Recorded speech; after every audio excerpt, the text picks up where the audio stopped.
Bismillahirrahmanirrahim. Assalamualaikum warahmatullahi wabarakatuh. Pada kesempatan kali ini saya akan menyampaikan sejarah mengenai salah seorang nabi yang mempunyai mukjizat yang luar biasa. Nabi ini dikenal dengan nama Nabi Haskial. Di dalam Islam ada seorang nabi yang dikenal dengan nama Nabi Haskial alaihissalam. Menurut riwayatnya, nabi ini diberikan mukjizat yang cukup luar biasa, yaitu dapat menghidupkan ribuan manusia yang telah dimatikan oleh Allah Subhanahu wa Ta'ala. Kisah ini bermula pada masa pembuangan ke Babilonia yang dialami oleh Bani Israel, yang terjadi pada tahun 586 hingga tahun 538 sebelum Masehi, yaitu setelah kerajaan Yuda takluk kepada kerajaan Babilonia baru. Saat itu, kerajaan tersebut dipimpin oleh Raja Bukhtunasor atau yang dikenal dengan nama Nebukadnezar. Di saat itulah Allah Subhanahu wa Ta'ala mengutus Nabi Haskial alaihissalam bin Buzi al-Ajuz sebagai utusannya kepada Bani Israel. Sebagaimana ditulis oleh Imam Ibnu Katsir rahimahumullah di dalam kitab Qisasul Anbiya atau Kisah Para Nabi, Haskial alaihissalam adalah seorang nabi yang diutus pada Bani Israel setelah masa kenabian Nabi Musa dan sebelum Nabi Daud alaihissalam. Kata Haskial memiliki arti Allah Subhanahu wa Ta'ala mensucikannya. Selain itu, Nabi Haskial alaihissalam juga dikenal dengan sebutan Hiskil atau Yeheskil. Bagi sebagian kaum Bani Israel, Nabi Haskial alaihissalam kerap dianggap ekstatik, penghayal, bahkan sakit jiwa.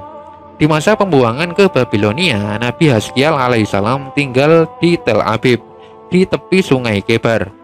Beliau sempat berumah tangga sebelum Allah Subhanahu wa Ta'ala mengutusnya sebagai seorang nabi. Nah, setelah 5 tahun hidup di pembuangan dan diusir selama 30 tahun, Nabi Haskial alaihissalam ini ditunjuk oleh Allah Subhanahu wa Ta'ala untuk menjadi utusannya.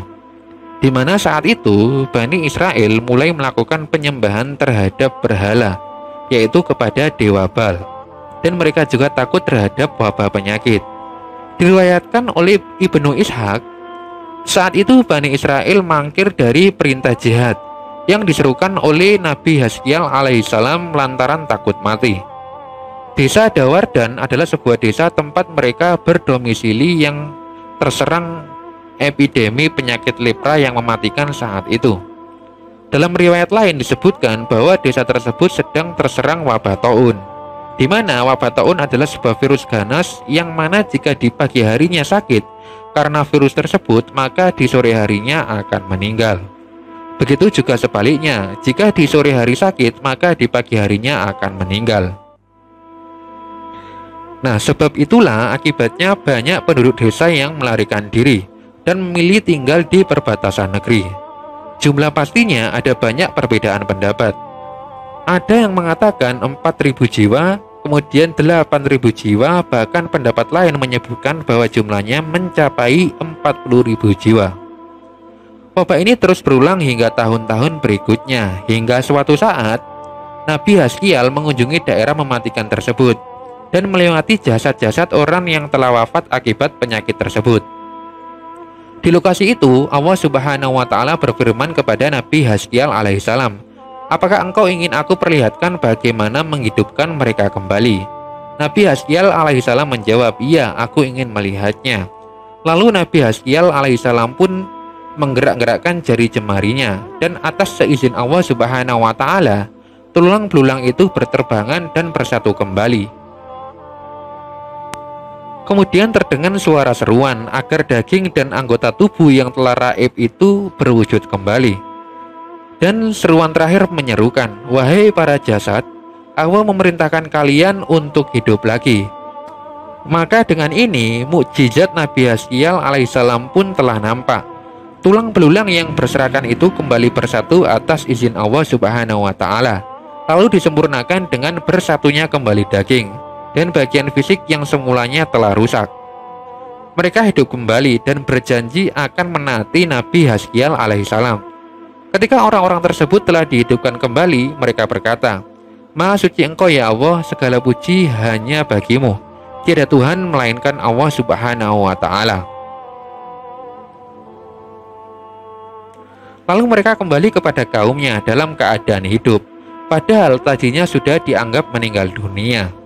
Hal ini selaras dengan firman Allah Subhanahu wa Ta'ala di dalam Al-Quran Surat Al-Baqarah ayat 243 yang mengatakan, "Tidakkah kamu memperhatikan orang-orang yang keluar dari kampung halamannya, sedangkan jumlahnya ribuan karena takut mati?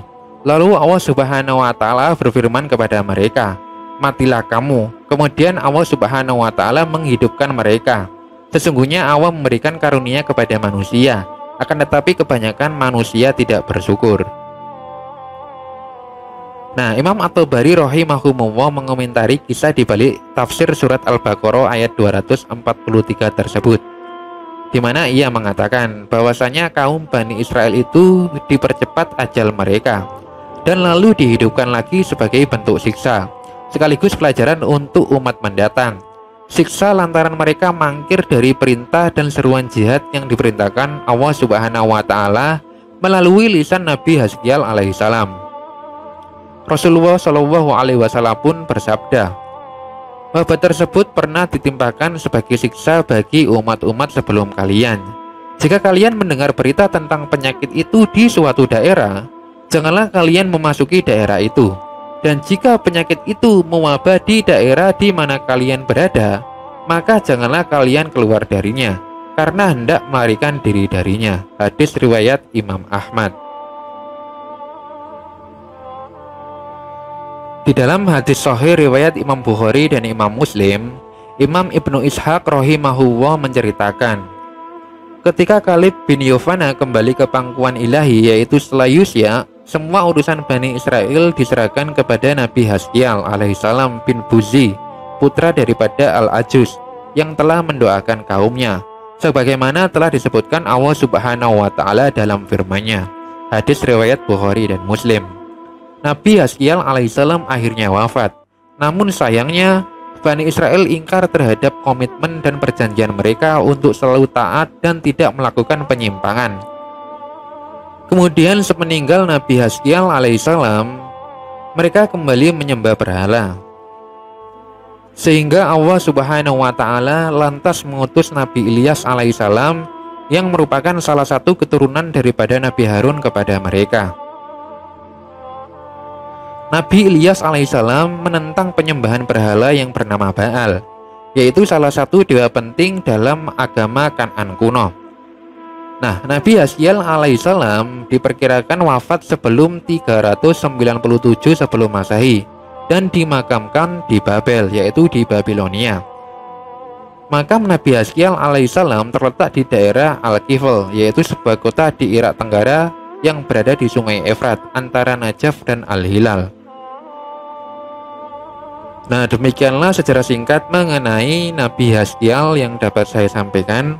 Semoga yang sedikit ini dapat menambah wawasan kita semua. Akhirul kalam, wallahu a'lam bishawab. Billahi taufik wal hidayah. Wassalamualaikum warahmatullahi wabarakatuh.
بسم الله الرحمن الرحيم